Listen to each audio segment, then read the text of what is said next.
Hello विद्यार्थियों, आज मैं समाज के प्रकार टाइप्स ऑफ सोसाइटी के बारे में आपको बताऊंगा। मानव समाज का उदय मानव शास्त्रियों के अनुसार लाखों वर्ष पहले हुआ था। है विकास के अनेक चरणों से होता हुआ आज मानव अपनी वर्तमान अवस्था में पहुंचा है, परंतु विश्व के सभी समाज एक जैसे नहीं हैं।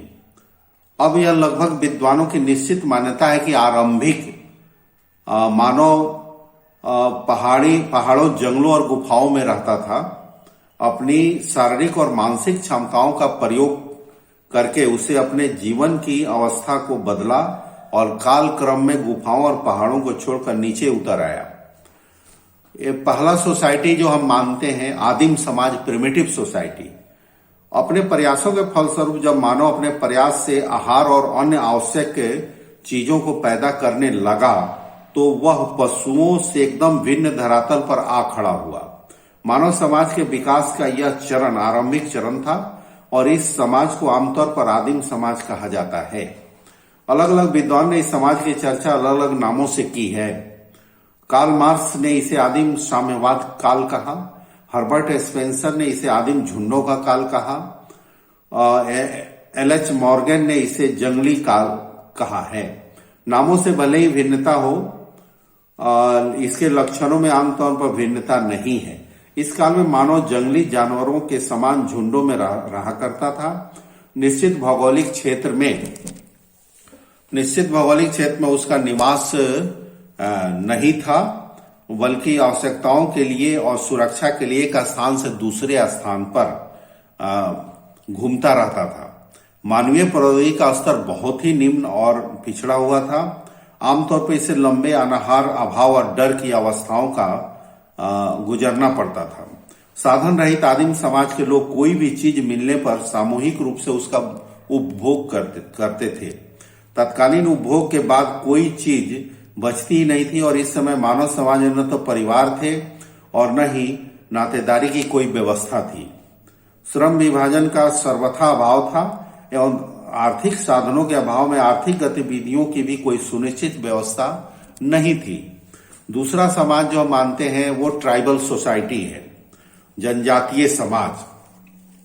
आदिम समाज में विकास के कारण जनजातीय समाज का उदय हुआ। यद्यपि विद्वानों में इस संबंध में मतों की समानता नहीं है, फिर भी आमतौर पर जनजातीय समाज को आदिम समाज के बाद का समाज माना जाता है। सामाजिक दृष्टि से इनमें से अधिकांश निश्चित स्थानों में बस चुके थे, परंतु अनेक जनजातीय घुमंतु अवस्था में ही थी। इनमें कुल नातेदारी और परिवार की प्रारंभिक अवस्था का विकास हो चुका था। अधिकतर जनजातीय समाजों में सुरक्षा, समाजीकरण और नियंत्रण के उद्देश्यों को पूरा करने के लिए सामूहिक शयन गृहों की व्यवस्था थी, जिसे युवा गृह अथवा युवा संगठन भी कहा जाता है। आर्थिक दृष्टि से जनजातीय समाज सरल प्रौद्योगिकी का समाज था, जहां कुछ जनजातियां शिकार और पशुपालन पर ही निर्भर थी। वहीं अनेक जनजातियों में शिल्प और कृषि का भी विकास हो चुका था। इनमें स्त्री पुरुषों के बीच प्राथमिक श्रम विभाजन के अतिरिक्त और कोई श्रम विभाजन नहीं था। ये वस्तुओं और सेवाओं का सीधा विनिमय करते थे। मुद्रा का प्रचलन नहीं था। साधनों के अभाव के कारण सामाजिक स्तरीकरण और वर्ग विभाजन भी इनके बीच नहीं होता था। राजनीति की दृष्टि से जनजातीय समाज में अपनी अपनी एक राजनीतिक इकाई होती थी। इनमें सरदार अपनी पारंपरिक मुखिया की प्रथा से होता था, जिसका चुनाव वंश के साथ साथ क्षमताओं के आधार पर होता था। जनजातीय समाज में सांस्कृतिक दृष्टि से धर्म और जादू अत्यंत महत्वपूर्ण होते थे। इनका धर्म संगठित नहीं होता था और न ही विशेष धार्मिक स्थलों की अवस्था होती थी। तीसरा समाज जो हम मानते हैं वो कृषक समाज है, पीजेंट सोसाइटी है। यह समाज मूलतः सरल प्रौद्योगिकी पर आधारित कृषि अर्थव्यवस्था के इर्द गिर्द संगठित होता है। महत्वपूर्ण कृषि नहीं है, बल्कि कृषि कार्य को जिन तकनीकों और उपायों के आधार पर संगठित किया जाता है, उनके कारण ही समाज विशेष को किसान कहते हैं। ऐसे समाजों में पशु बल का प्रयोग होता है, सामान्य उपकरण होते हैं, मानवीय शक्ति का खूब प्रयोग होता है एवं पूरा समाज प्रत्यक्ष अथवा अप्रत्यक्ष रूप से भूमि और भूमि के उत्पादन से जुड़ा रहता है। उदाहरण के लिए ऑस्ट्रेलिया में वर्तमान समय में भी कृषि कार्य की प्रधानता है, परंतु इनसे वह किसान समाज नहीं कहलाता है, क्योंकि वहां खेती अधिकतर मशीनों की सहायता से होती है। डेनमार्क आज दुग्ध उत्पादन पर काफी निर्भर है, परंतु यह समाज पशुपालक समाज न होकर औद्योगिक समाज है, क्योंकि दूध उत्पादन और वितरण का कार्य मशीनों की सहायता से किया जाता है। किसान समाज में श्रम विभाजन की द्वैतिक अवस्था होती है। इसमें समाज के अलग अलग समूहों की अलग अलग कार्य दिया जाता है। यह सामाजिक स्तरीकरण और वर्ग विभाजन में भी सहायक होता है। समाज का विभाजन जन्म पर आधारित होता है। जन्म प्रदत्त प्रतिष्ठा अधिक महत्वपूर्ण होती है। कुल का महत्व घट जाता है। नातेदारी एक महत्वपूर्ण संरचना होती है, जिसका महत्वपूर्ण कार्य सदस्यों को संकट के समय सहायता करना होता है। अधिकतर परिवार विस्तृत, संयुक्त एवं अनेक पीढ़ियों वाले होते हैं, जिसमें पुरुषों की प्रधानता होती है और नारी किशोर गौण हो जाते हैं। आर्थिक दृष्टि से कृषि कर्म तो प्रधान होता ही है, पर दूसरे शिल्प विकसित हो जाते हैं। मुद्रा का प्रचलन होता है, परंतु वस्तु और सेवा का विनिमय सीधे भी होता है और मुद्रा के आधार पर भी। बहुत अप्रत्यक्ष विनिमय के संस्थागत स्वरूप विकसित हो जाते हैं, जैसे जजमानी, बलूतेदारी इत्यादि। समाज की मुद्रा व्यवस्था धातु पर आधारित है, जो अपने से अपना मुख्य मूल्य बनाए रखते हैं। कृषक समाजों में व्यापार की वृद्धि होती है और व्यापारी संघ, ट्रेड गिल्ड्स का भी उदय होता है। राजनीति की दृष्टि से इस समाज में राजाओं का उदय होता है। आरंभ में राज्य क्षेत्र छोटे होने के कारण ही राजा से काम चलता है, परंतु आगे चलकर सलाहकार समिति और यदि साम्राज्य का निर्माण हो जाए तो सेवा मंडल जैसी व्यवस्था का भी उदय हो जाता है। सांस्कृतिक से यह समाज धर्म की अति महत्वपूर्ण भूमिका का समाज होता है। धर्म मानवीय संबंधों, नैतिकता, नियमों, मूल्यों और आदर्शों की एकमात्र कसौटी होता है। यही कारण है कि कृषक समाजों के प्रशासन से धर्म क्लेर्जी की भूमिका महत्वपूर्ण रही है और यदा कदा तो इन्होंने राज सत्ता पर ही अपना नियंत्रण बनाया है। ये संस्कृतियां परंपरा और रूढ़ि प्रधान होती हैं। इनमें परिवर्तन का विरोध होता है और ये समरूपता, अंतः निर्भरता, सुस्थिरता बनाए रखने की चेष्टा करते हैं। भारतीय समाज परिवर्तनशील किसान समाज का उदाहरण सबसे अच्छा है। चौथा जो मैंने देखा है औद्योगिक समाज, इंडस्ट्रियल सोसाइटी, खासकर हम इसको कैपिटलिस्ट सोसाइटी भी कह सकते हैं। औद्योगिक समाज मूलतः औद्योगिक प्रौद्योगिकी पर आधारित है।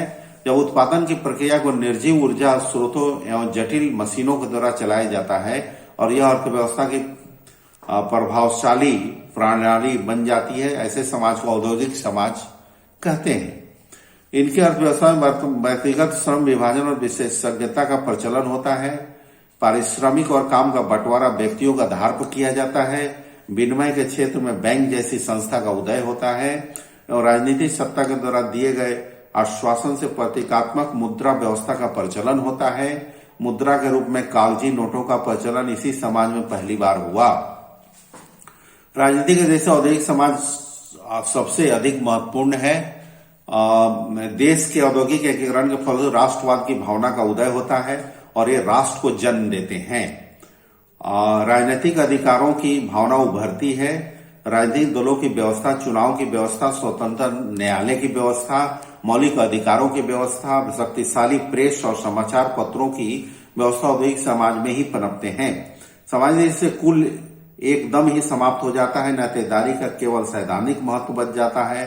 परिवार एकल अथवा एक ही दंपति के इर्द गिर्द संगठित होने लगते हैं। बच्चों का स्त्रियों की स्थिति तुलनात्मक रूप से स्वतंत्र हो जाती है। बच्चों का माता पिता से संबंध लोकतांत्रिक होता है। सांस्कृतिक दृष्टि से यह धर्म के विनाश का काल है। इसके स्थान पर विवेक पूर्णता, तर्कपूर्णता एवं सामाजिक जीवन का महत्वपूर्ण गतिविधियों में विस्तृत योजना का काल है। लर्नर ने यह भी कहा कि प्रौद्योगिकी के परिवर्तन व्यक्तिवाद, सार्वभौमिकता और तर्कवाद को समान रूप से बढ़ावा देते हैं। उपयोगितावाद एवं तर्कवाद की प्रधानता होती है। जन संचार के माध्यमों के कारण जन संस्कृति, मास कल्चर का उदय होता है। कला और साहित्य के आदर्शों में समानता का प्रभाव बढ़ता है। समाजवादी समाज, सोशलिस्टिक सोसाइटी, आमतौर पर औद्योगिक अथवा पूंजीवादी समाज के पश्चात समाजवादी समाज की धारणा दी गई है। समाजवाद की धारणा मार्क्स से भी पुरानी है एवं इसका प्रयोग एक समुचित समाज के रूप में पहले ही विद्वानों ने किया था। इनमें फारियर, सिस्मौदी, लुई ब्लॉक, रुद्रा जैसे विद्वानों ने नाम काफी प्रसिद्ध है। मार्क्स की रचनाओं के प्रकाश में आने के बाद लगभग सभी विद्वानों ने स्वीकार कर लिया है कि पूंजीवाद औद्योगिक समाज के बाद सामाजिक समाज का उदय होता है।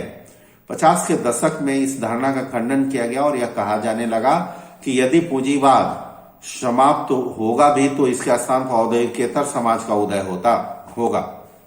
डेनियल बेल नामक अमेरिकी विद्वान ने सबसे पहला प्रयोग डेनियल ने किया। आगे चलकर अन्य विद्वानों ने भी इसका प्रयोग किया है। विषमता बिल्कुल समाप्त नहीं होती है इसमें। इसकी मूल आवश्यकताओं की पूर्ति होगी। योग्यता के अनुसार साधन तथा आर्थिक पुरस्कार दिए जाते हैं। आर्थिक नियोजन होता है। समाज में वर्ग होते हैं। प्रौद्योगिकी का अधिकतम विकास, उत्पादन की क्षमता बढ़ाई जाती है। समाजवाद संपत्ति के सामूहिक और सामाजिक नियंत्रण का काल है। वर्ग विभाजनों को कम करते जाने का काल है। उत्पादन की अधिकतम गति का काल है। मौलिक आवश्यकताएं निश्चित रूप से पूरी होती हैं। विशिष्ट समूहों द्वारा शासित समाज कहा है। मिलोनन जिलास ने सरकार और शासन व्यवस्था समझ जनता के हित में कार्य करती है। डेनियल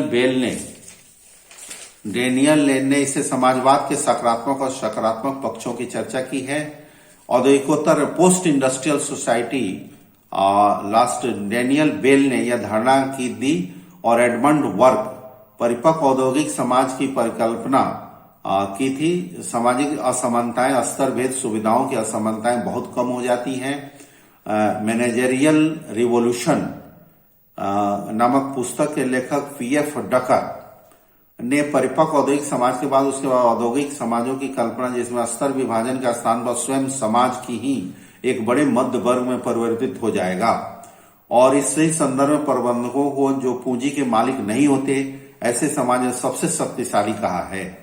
डेनियल बेल ने उद्योगों का अधिकतम विकास होता है। रोजगार की कमी नहीं रहती। समाज से व्यक्तिवाद की प्रवृत्ति होती है। पूरे समाज में आर्थिक समृद्धि आ जाती है। मानवतावादी दृष्टिकोण का विकास होता है। विवेकपूर्णता, तर्कपूर्णता, स्वतंत्रता एवं स्वच्छंद व्यक्तित्व विकास के अवसर दिए जाते हैं। इस धारणा की भी काफी आलोचना हुई है, परंतु औद्योगिकेतर एवं समाजवादी समाज में औस्तरीकरण का अभाव और इसमें क्रमिक कमी इनमें सामान्य बिंदु है। इस तरह आज मैं टाइप्स ऑफ सोसाइटी के बारे में प्रकाश डाला। नेक्स्ट अब दूसरे क्लास में। Thank you.